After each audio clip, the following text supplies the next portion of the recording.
Hello મિત્રો, હરિદ્વારની યાત્રા complete.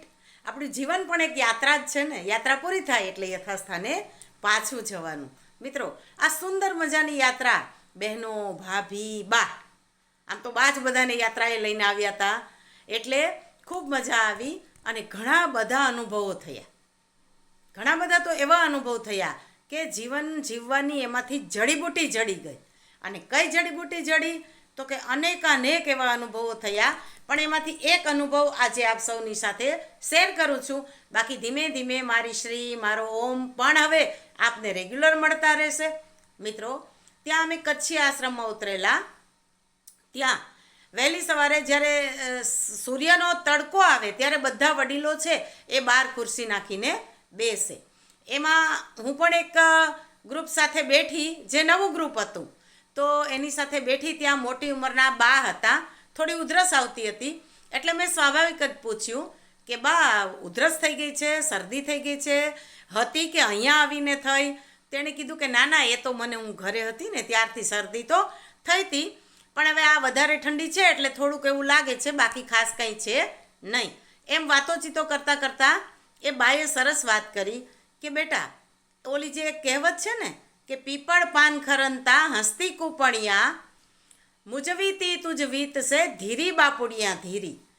એ કહેવત છે ને, એનો અર્થ શું થાય એમ વાતચીત કરતાં કરતાં એમણે સરસ વાત કરી કે બેટા, મને જ્યારે શરદી થઈ ને, હું ઘરે હતી, એટલે પછી શરદી થઈ એટલે મને ઉધરસ પણ ક્યારેક ક્યારેક આવે. જ્યારે ઉધરસ આવે ત્યારે દીકરો મને ટોકે કે તમને તો અસ્થમા થઈ ગયો છે ને, દમ થઈ ગયો છે ને, આ બધા એના જ લક્ષણ છે ને, તમારે તો દવા લેવી જોઈએ ને, તમારે તો બહુ કાળજી કરવી જોઈએ. હું વારંવાર કહું કે બેટા, એવું કશું જ નથી. મને દર વર્ષે એક વખત શિયાળાની શરૂઆતમાં શરદી થાય, પછી મટી જાય, પણ એ દર વખતે મને ટોકે એ મને ગમે નહીં. પણ હું સામે તો કશું ના બોલું પછી, પણ હું એની હાજરીમાં ઉધરસ ખાવાનું ટાળું. કદાચ મને ઉધરસ આવે ને તો હું ઉધરસ ન ખાઉં, અથવા હું આડાવડી થઈ જાઉં કે જેથી મારો દીકરો મને ટોકે નહીં. પછી થોડાક દિવસ થયા, મારી શરદીમાં મને રાહત થઈ ગઈ. પુત્રવધૂને શરદી થઈ. એમાં મારા કોઈ સાપને લીધે કે કોઈ એવી બાબત નહીં, પણ હવે શિયાળાની ઋતુ છે તો સ્વાભાવિક જ છે.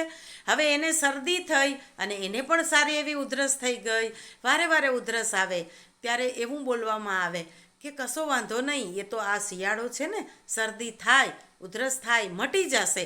હમણાં ઠંડીમાં નહીં જવાનું, ઠંડામાં પાણીમાં કામ નહીં કરવાનું, આરામ કરવાનું.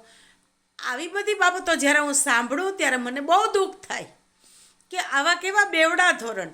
મને ઉધરસ આવે તો ટોકવામાં આવે, પુત્રવધૂને ઉધરસ આવે તો સહજ છે, સ્વાભાવિક છે. ત્યારે આ વાત કરીને બાની આંખમાંથી આંસુ જ્યારે નીકળ્યા ત્યારે મને વિચાર આવ્યો કે મારી યુવાન પેઢી અને વૃદ્ધ બધા મારા માટે તો સરખા જ છે. હું કોઈની તરફદારી કરતી નથી અને હું કરી શકું એવી મારી કોઈ ક્ષમતા નથી, પણ મારા તમામ યુવાન દીકરા દીકરીઓને હું એક ખાસ સંદેશ આપવા માગું છું કે ઘરમાં જો વડીલો હોય ને તો એને તકલીફ થાય ત્યારે એની તકલીફને પણ એટલું જ મહત્ત્વ આપો ને એટલી જ સહજતાથી લેતા શીખો. તમારો એક શબ્દ એને હૈયા સોસરવો ઉતરી જાય છે, કારણ કે એને માત્ર તમારો જ આધાર હોય છે. જ્યારે તમે એને એવી રીતે ખીજાવા માંડો કે દમ થઈ ગયો છે, અસ્થમા થઈ ગયો છે, તમારે તો બહુ લાંબી ટ્રીટમેન્ટ ચાલશે, તમે તો બિલકુલ કાળજી નથી કરતા. અરે દીકરાઓ દીકરીઓ, જરાક જુઓ તો ખરા, તમારા વડીલોએ કેટલી કાળજી કરી છે તમારી અને એની પણ. આજે અડીખમ ઊભા છે. અરે તમે નાની વસ્તુમાં થાકી જાઓ છો, હાંફી જાઓ છો, કંટાળી જાઓ છો, એવા કામ પણ એ આરામથી શાંતિથી કરે છે. ક્યારેક તો એની નોંધ લેતા શીખો મારા સંતાનો. એની નોંધ લ્યો, એની સક્ષમતાને બિરદાવો, એની સારી બાબતોને સ્વીકારો. તમે મનમાં એવું એક નક્કી જ કરી લીધું છે કે જૂનું એટલું બધું જ ખોટું. વડીલોની દરેક બાબતો કંઈ કામની હોતી જ નથી એવું નથી મિત્રો. એની પાસેથી જે શીખવા મળે છે ને એ તમને તમારા પુસ્તકોમાં ક્યાંય શીખવા નહીં મળે. અને એની પાસે જે અનુભવનું ભાથું છે ને, એ અનુભવનું ભાથું તમને જીવનમાં બહુ કામ આવશે.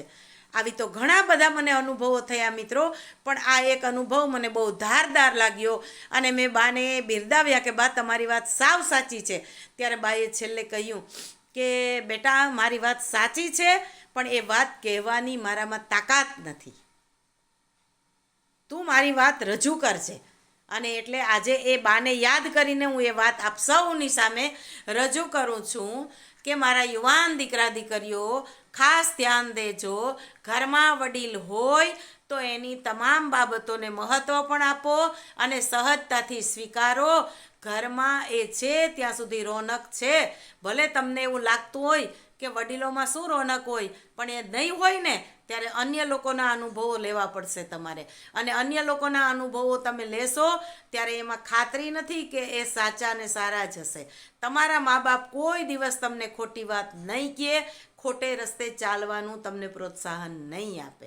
ચાલો ત્યારે નવા અનુભવ સાથે ફરી પાછા આવતીકાલે મળીશું.